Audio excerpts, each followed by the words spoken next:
ఏమైనా దేవుని పిల్లలారా, దేవుడు ఇశ్రాయేలీయులను నడిపించాడు.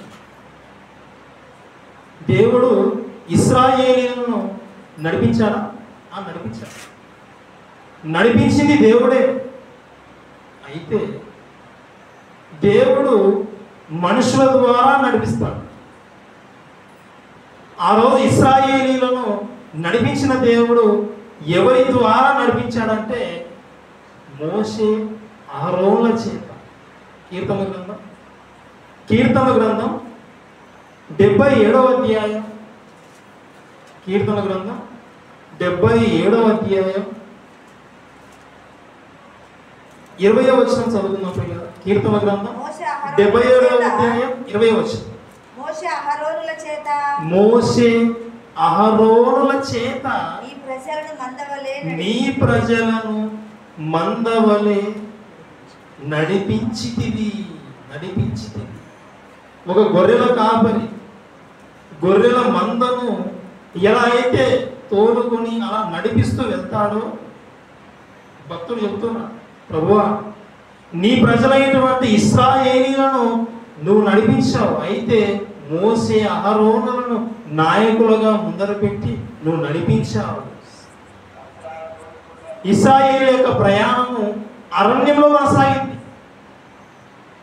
భయంకరమైనటువంటి పాములు తేళ్లు ఉన్నటువంటి ఎడారులు గోతులు ఉన్నటువంటి ఆ భయంకరమైనటువంటి అరణ్యములో ఇశ్రాయేలు ప్రయాణం కొనసాగింది. నడిపించింది ఎవరు? మనం చదువుకున్నాం. ఎవరు నడిపించాడు? మోషే అహరోను చేత నడిపించింది దేవుడు. అయితే ఇక్కడ మనకు విషయం అర్థం కావాలి.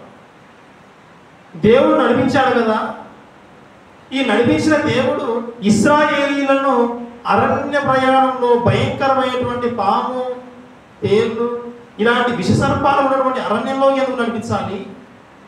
దేవుడు చక్కటి విశాలమైన ప్రశాంతమైనటువంటి ఏ విధమైనటువంటి భయాందోళనతో కూడిన పరిస్థితులు లేనటువంటి చక్కటి మంచి మార్గంలో నడిపించవచ్చు కదా.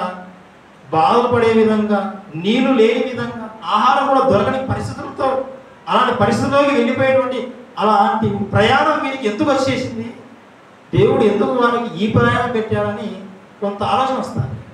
నడిపించే దేవుడే అయితే వీళ్ళ మార్గం ఏంటి ఇలా వెళ్ళిపోతా ఉంది అంటే, దేవుడు శ్రమలోకి కష్టాలలోకి అలాంటి స్థితిలోకి దేవుడు నడిపిస్తాడా?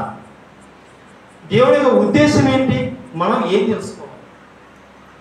ప్రియమైన దేవుని పిల్లలారా, దేవుడు భయంకరమైనటువంటి తాపకరమైన పాములు తేళ్లు ఉన్నటువంటి అరణ్యము ఎడారి గోతులు ఉన్నటువంటి ఆ ప్రదేశం, ఆ అరణ్య ప్రయాణం కొనసాగించడంలో ఉద్దేశం ఏంటంటే, దేవుడి యొక్క ఉద్దేశాలు ఒక 3 వచనాలలో మనం తెలుసుకుంటాం. దేవుడు ఎందుకు నడిపించాడు ఆ పరిస్థితుల్లోకి? మొదటిగా కారణం ఏమై ఉంది మనం తెలుసుకుంటా ఉన్నాం ఈ సమయంలో. మొదటి కారణం ద్వితీయోపదేశ కారణం 29వ అధ్యాయం 5వ వచనం. ద్వితీయోపదేశ కారణం 29వ అధ్యాయం 5వ వచనం. దేవుడైన యెహోవానని మీరు తెలుసుకొనున్నట్లు 40 సంవత్సరములు నేను మిమ్మల్ని అరణ్యములో నడిపించాను. ద్వితీయోపదేశ కారణం 29వ అధ్యాయం 5వ వచనం. నేను మీ దేవుడైన యెహోవానని మీరు తెలుసుకొనున్నట్లు 40 సంవత్సరములు నేను మిమ్మును అరణ్యములో నడిపించాను. ఎందుకు నడిపించానంటే ఒక కారణం చెప్పాడు ఇక్కడ. నేను మీ దేవుడైన యెహోవాని మీరు తెలుసుకున్నట్లు, మీరు తెలుసుకోవాలి. నేను మీ దేవుడను నేనే, మీరు తెలుసుకోవాలి.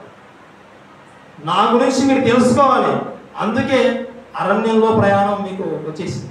అరణ్య ప్రయాణంలో మిమ్మల్ని కొనసాగింపజేశాను. ఇదొక కారణం. రెండవ కారణం చూద్దాం.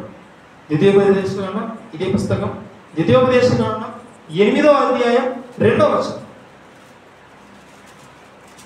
ద్వితీయోపదేశ కారణం 8వ అధ్యాయం 2వ వచనం.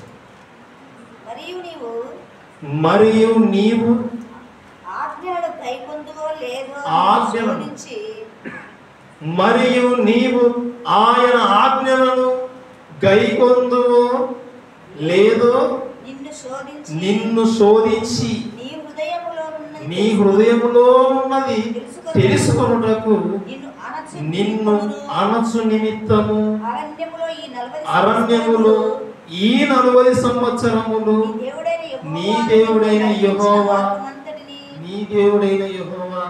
నిన్ను నడిపించాను.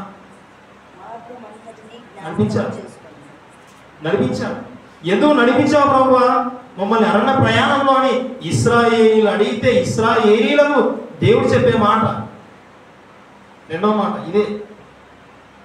ఆయన అంటున్నాడు, మీరు నా మాటలు వింటారో వినరో, నా ఆజ్ఞలు గైకొంటారో లేదో. వింటారా మీరు నా మాటలు? వింటాం ప్రభువా, మేము వింటా అంటారు.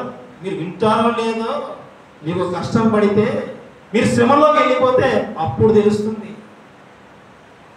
మీరు ఆయన ఆజ్ఞలు గైకొందురో లేదో అని నిన్ను శోధించి నీ హృదయంలో ఉన్నది తెలుసుకున్నటకు నిన్ను అనసు నిమిత్తము నీ దేవుడైన యెహోవా అరణ్యములో ఈ 40 సంవత్సరములు నడిపించాడని జ్ఞాపకం చేసుకొని ఇక్కడ చెప్పబడతా ఉన్న మాట.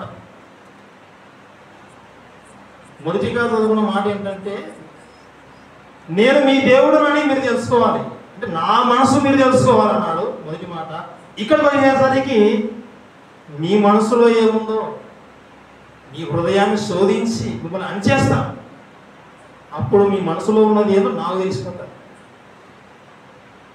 నా మనసు నీకు తెలియాలి, అదొక మాట. మీ మనసు నాకు తెలియాలి, ఇది రెండవ మాట. ఈ సందర్భాలు తెలియాలని ఆ ఉద్దేశంతోనే దేవుడు అరణ్య ప్రయాణం కొనసాగింపజేశాడు ఇశ్రాయేలీయులు. ఇంకా ఏమైనా కారణం ఉందా చూద్దాం. యెహోషువ గ్రంథం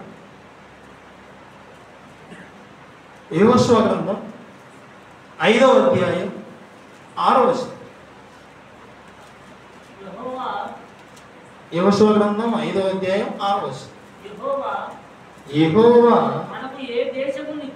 మనకు ఏ దేశమును ఇచ్చేదనని వారి పితరులతో ప్రమాణం చేసెను, పాలు తేనెలు ప్రవహించు ఆ దేశమును తాను వారికి చూపింపనని యెహోవా ప్రమాణం చేసి ఉండెను గనుక ఐగుప్తులో నుండి వచ్చిన ఆ యోధులందరూ యెహోవా మాట వినకపోయినందున వారు నశించు వరకు ఇశ్రాయేలీయులు 40 సంవత్సరములు అరణ్యములో సంచరించిరి. ఇశ్రాయేలీయులు అరణ్యములో 40 సంవత్సరములు సంచరించడానికి కారణాలలో ఇది మూడవ కారణం. మొదటిది దేవుడేంటో తెలుసుకోవాలి వీళ్ళు, రెండవది వీళ్ళేంటో దేవుడు తెలుసుకోవాలి, రెండో కారణం. మూడవది ఏంటంటే, ఎవరైతే అవిధేయులుగా ఉంటారో, దేవుని మాట వినకపోతే ఎవరైతే అవిధేయులుగా మారిపోయి ఎవరైతే ఉంటారో అలాంటి వారందరూ అరణ్య ప్రయాణంలోనే రాలిపోవాలని, చనిపోవాలని దేవుడు సంకల్పించాడు. ఈ విషయాలు వింటా ఉంటే దేవుడు మనసు ఏంటో మనకు అర్థమవుతా ఉంది. దేవుడు కష్టాల్లోకి బాధల్లోకి మనం వెళ్ళినప్పుడు ఆయన మన కష్టాలు బాధలు చూసి మనల్ని విడిపించడానికి ఆయనకి శక్తి లేదని కాదు, ఉంది. అలాంటి స్థితిలోనే దేవుని గురించి మనం ఇంకా బాగా తెలుసుకోవాలి. దేవుని యొక్క వాక్యమందు ఇంకా బలంగా ఉండాలి. దేవుడు ఏంటి నాకు ఇలా ఇచ్చాడు నా జీవితంలోనే, ఆయన కోసమే కదా బ్రతికేది, ఇలాంటి పరిస్థితుల్లో నేను వచ్చేసాను ఏంటని మనం దేవుడికి దూరం అయిపోకూడదు. దేవుడి మనసు అర్థం చేసుకోవాలి. అలాంటి స్థితిలో మనం వెళ్ళినప్పుడు, కష్టాల్లో బాధలో ఉన్నప్పుడు మనం ఏమైనా పొరపాటు నోరు జాతామేమో, జాగ్రత్తగా నోరు కంట్రోల్ పెట్టుకోవాలి. ఎందుకంటే దేవుడు ఆయన అన్ని పరిశీలిస్తూ ఉన్నాడు. హృదయంలో కూడా దేవుడికి అవిధేయులుగా మనం ఏమైనా మాట్లాడతామేమో, అలాంటి తలపు వచ్చినా కానీ అంతటితో ఆపేయాలి. ఎందుకంటే దేవుడు హృదయాన్ని పరిశీలిస్తూ ఉన్నాడు. అలాంటి పరిస్థితుల్లో మన మనసు ఆయన గమనిస్తూ ఉంటాడు. కాబట్టి అలాంటి స్థితిలో ఉన్నప్పుడు కూడా ఏ మాట కూడా దేవుడికి అవిధేయులుగా ఉండే విధంగా ఒక ఆలోచన కూడా, వచ్చిన ఆలోచన కూడా దాన్ని చంపేయాలి. అదేవిధంగా మనం దేవుని మాట వినకపోతే, ఒకనాడు ఇశ్రాయేలు ఎలా అయితే నేను రాలేరో చనిపోయారో, దేవుని మాట వినకపోతే మన జీవితంలో మరణం ఉంది. ఇక తర్వాత రెండో మరణం ఉంది, పాతాళానికి చేరుకుంటాం. దేవుని నుండి లోకానికి మనం చేరుకో ప్రియమైన దేవునికి, స్వర్గానికి మనం వెళ్ళలేం. దేవుని మాట శ్రద్ధగా విని కష్టాలు బాధలు ఏవి ఉన్నా కానీ దేవుని మనసు అర్థం చేసుకునే విధముగా ఆయన మనను బాధల్లో పెట్టినా కానీ అవి మనకు కీడు చేయడం కొరకు కాదు, మనల్ని బలపరచడం కొరకి, మన మేలు కొరకే ఆయన మనకు శిక్ష ఇస్తాడు, శిక్షలో నడిపిస్తాడు. ఈ యొక్క విషయాలు ఉన్నటువంటి మనం ఏం చేయాలంటే, ఓహో ఆ రోజు ఇశ్రాయేలును దేవుడు నడిపించడంలో ఉద్దేశం, వాళ్ళు దేవుని మనసు తెలుసుకోవాలంట, దేవుడు వాళ్ళ మనసు తెలుసుకుంటాడంట, వినకపోతే అందరినీ హతం చేస్తాడంట. ఇది దేవుని మనసు. అయితే నేను దేవుని మనసు తెలుసుకోవాలి. దేవుని మనసు తెలుసుకోవడానికి ఎల్లప్పుడూ భయపెడుతుంది. దేవుడు నా గురించి కూడా తెలుసుకుంటూ ఉంటాడు, కాబట్టి నేను నోరు జారకూడదు, నా హృదయం చాలా జాగ్రత్తగా కాపాడుకోవాలి. వినకపోతే నన్ను కూడా చంపేస్తాడు. ఈ విషయాలు మనం గుర్తుపెట్టుకొని దేవుని యందు భయభక్తులు కలిగి ఉండాలని, మరి ఈ సమయంలో ఎక్కువ సమయం లేదు కాబట్టి ఈ కొన్ని విషయాలు మీకు జ్ఞాపకం చేసిన ప్రియమైన దేవుని పిల్లలారా, ఈ యొక్క మాటలు విన్నటువంటి మీరు, ఈ యొక్క సంఘంలో ఉన్నటువంటి మీరు మరి చక్కగా దేవుని యొక్క మాటలు నేర్చుకుంటూ, దేవుని యొక్క మనసును తెలుసుకుంటూ, దేవుడు మన మనసును చూసినప్పుడు కూడా పవిత్రంగా నా పిల్లలని దేవుడు పొంగిపోయే విధంగా అలా గొప్పగా ఉండాలని, దేవుని యొక్క మాట వినకుండా మనం ఉండకుండా దేవుని మాట వినేవారంగా ఎల్లప్పుడూ ఉండాలని ఇక విషయాలు తెలియజేస్తూ, మరి చక్కటి అవకాశం ఇచ్చినటువంటి దేవునికి, అదేవిధంగా స్థానికంగా సేవ జరిగిస్తున్నటువంటి దైవ సేవకులకు ప్రత్యేకమైన వందనం తెలియజేసుకుంటూ ఈ యొక్క మాట ముగిస్తున్న పిల్లలు చిన్న ప్రార్థన చేస్తాను. మరి తర్వాత భాగాన్ని అయ్యగా నడిపిస్తారు. ప్రార్థన. మహోన్నతుడైన మా యొక్క తండ్రి, ఇదిగో ఆయన ఒకనాడు ఇశ్రాయేలీయులను తండ్రి అరణ్యంలో నడిపించారు. మీరే నడిపించారు. అరణ్య ప్రయాణం తండ్రి భయంకరంగా ఉన్నది. ఆ సందర్భాల్లో తండ్రి మీరు ఆలోచించారు, నా గురించి వీళ్ళు తెలుసుకోవాలని మీరు ఆశపడ్డారు. వీళ్ళ మనసు ఏంటో నీకు తెలుసు, అయినా కానీ వారి మనసులో ఉన్నది బయలుపడినట్లు ఆయన మీరు నడిపించారు. ఇదొక కారణంగా ఉంది. నీ యొక్క మాట వినకుండా అవిధేయులుగా ఎదురు తిరిగిన వారిని తండ్రి మీరు హతం చేశారు. తండ్రి చరిత్రలో జరిగినటువంటి ఈ సంగతులు తండ్రి మీరు విన్నా మేము మాకు బుద్ధి కలిగే విధంగా మీరు రాయించారు. నిజంగా మీ యొక్క మనస్సు తెలుసుకున్న వారముగా ఎల్లప్పుడూ నీ యొక్క వాక్యానికి విధేయులమవుతూ బైబిల్ గ్రంథంలో ఉన్నటువంటి నీ మనసును తెలుసుకుంటూ మేము కొనసాగే విధంగా మమ్మల్ని నడిపిస్తామని, పరలోకం నుండి నాయన మా హృదయాలు మీరు పరీక్షించి చూసినప్పుడు తండ్రి ఏ విధమైనటువంటి నీకు అవిధేయులుగా ఉండేటువంటి ఏ ఆలోచన మా హృదయంలో లేకుండా మా జీవితంలో ఎల్లప్పుడూ తండ్రి నీకు లోబడే విధంగా మేము ఉండినట్లు తండ్రి మమ్మల్ని నడిపించమని కోరుచుకుంటాం. ఎల్లప్పుడూ నాయన మీ యొక్క మాట వినేవారంగా అవిధేయులుగా అయిపోయి నాశన పాత్రం మేము కాకుండా తండ్రి మమ్మల్ని కాపాడమని, నీ యొక్క వాక్యమే తండ్రి బలం నాయన. ఈ యొక్క వాక్యాల తండ్రి మీకు తెలుసుకున్నాం, మేము జ్ఞాపకం చేస్తున్నాం. మేము తండ్రి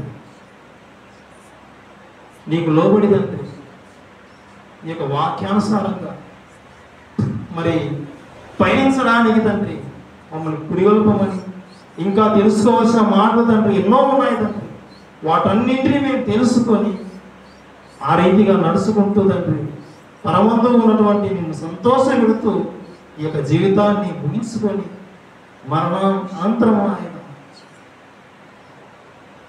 నిత్య రాజ్యంలోకి తండ్రి ప్రవేశించున్నట్లు తండ్రి సహాయం దయచేయమని ఈ ప్రార్థన ఈ ప్రియకుమారుడైనటువంటి యేసుక్రీస్తు ద్వారా అడిగి వేడుకొనుచున్నాం తండ్రి.